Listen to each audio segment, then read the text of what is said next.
What is the difference between bravery and stupidity? Let me tell you.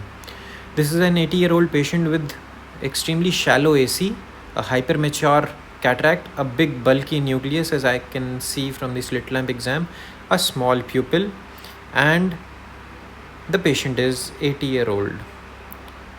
This patient hails from a tribal area and had got no insight about ophthalmic surgeries and what we can do, what modern science can do to just give him some vision. So I'll demonstrate you what is the difference between bravery and stupidity by these two cases that you'll see in this single video.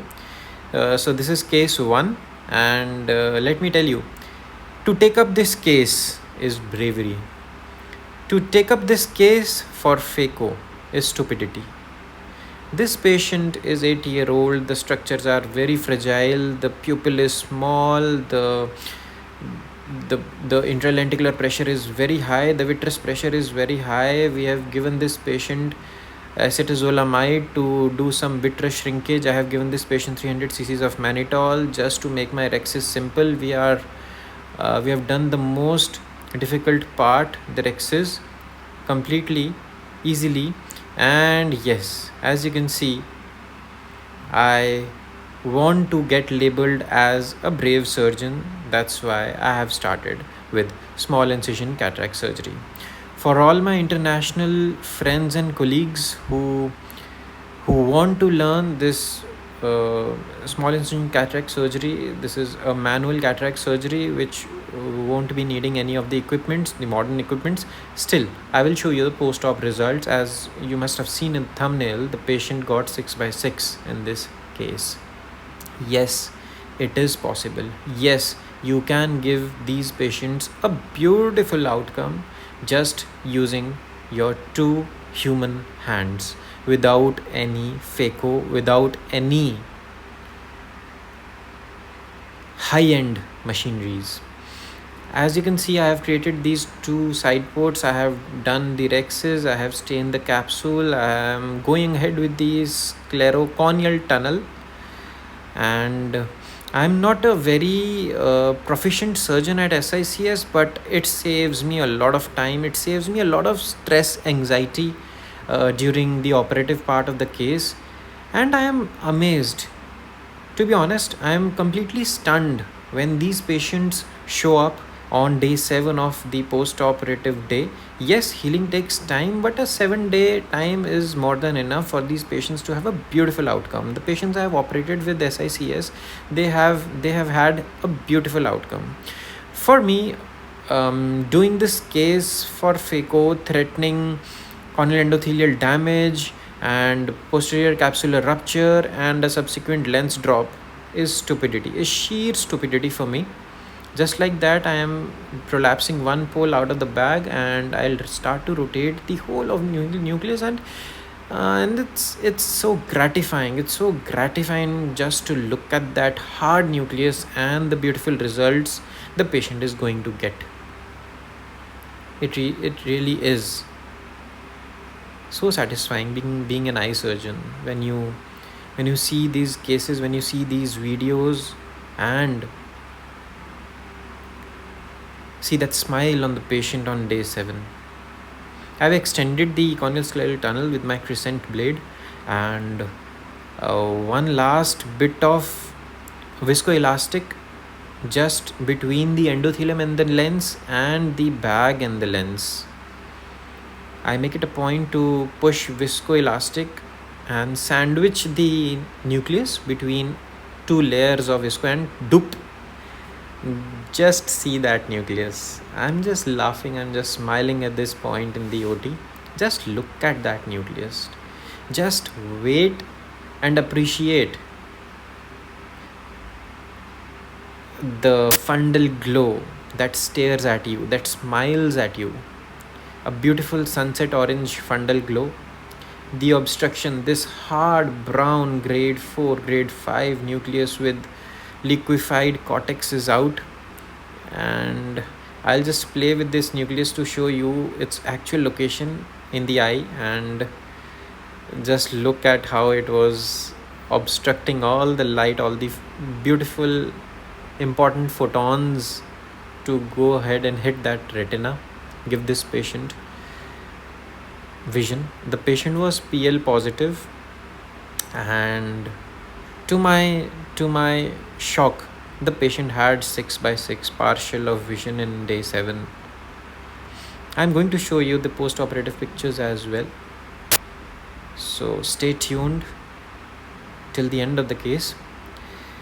I'm not doing aeration aspiration in this patient. I'm just using a simple plain hydrocannula, pushing the visco for some tamponading effect. I have not used even a single fancy instrument for SICS. This is a preloaded Hoya IUL that I am implanting, an aspheric IUL. The patient amazingly chose an expensive IUL, especially in North India, where these people are slightly on the underprivileged side. I was expecting him to choose any of the cheaper lenses that were available with us, but the patient chose a good lens in the hope that I can give him some good vision. And I was proud of myself, to be honest. I was really delighted to see him. When things get out of control, when you feel that these cases are not suitable for phaco, you should go ahead, learn this technique, read some literature, watch some videos on the internet, and go ahead with these cases. Give some decent amount of lignocaine block, LA block, in these patients, and go ahead with these cases, and in no time you are going to get proficient. I'm getting over with the IA part, and I have not used any cautery. I have not used any bridle suture. I won't be using any of the sutures in the end of the case as well. I'll just leave this self-sealing corneoscleral tunnel like that. I'll cover the tunnel with a layer of conjunctiva, as it acts as a very powerful immune barrier for the infections to creep in. And we are down to the last 10% of the case. I'm just searching for some residual cortical fibers, as these liquefied cortical fibers are infamous for hiding themselves in the fornices of the bag. And just one simple push, a power wash of the saline in the anterior chamber. This beautiful IOL, these reflections, these Purkinje images that stare at me are telling me this patient is going to have a beautiful outcome. And that's all. The case is done. I'm going to put some air bubble and an intracameral moxifloxacin, some drops of moxifloxacin as well.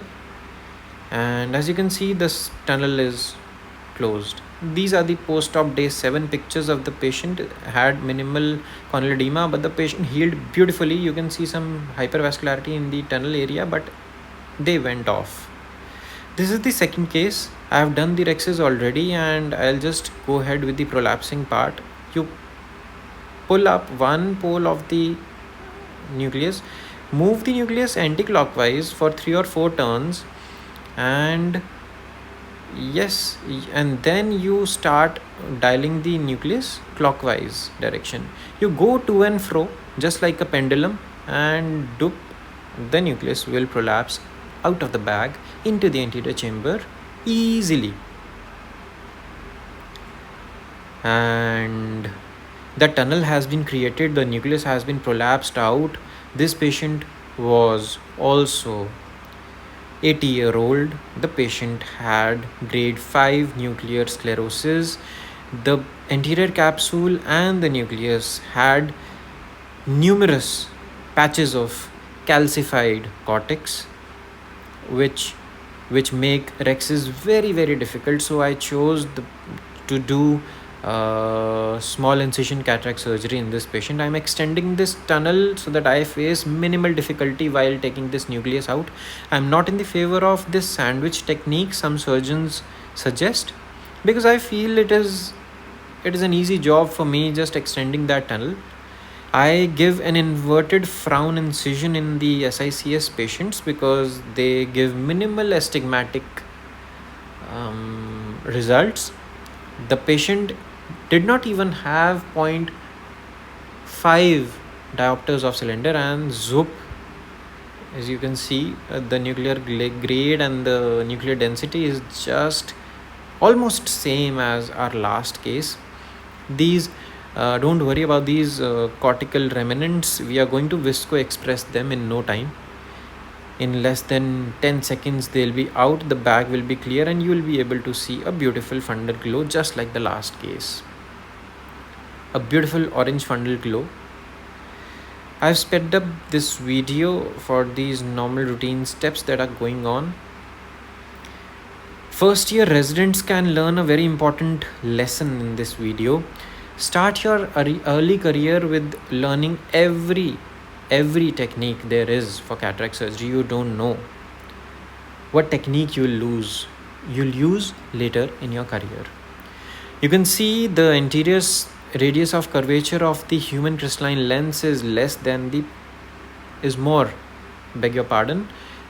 than the posterior radius of curvature of the human crystalline lens.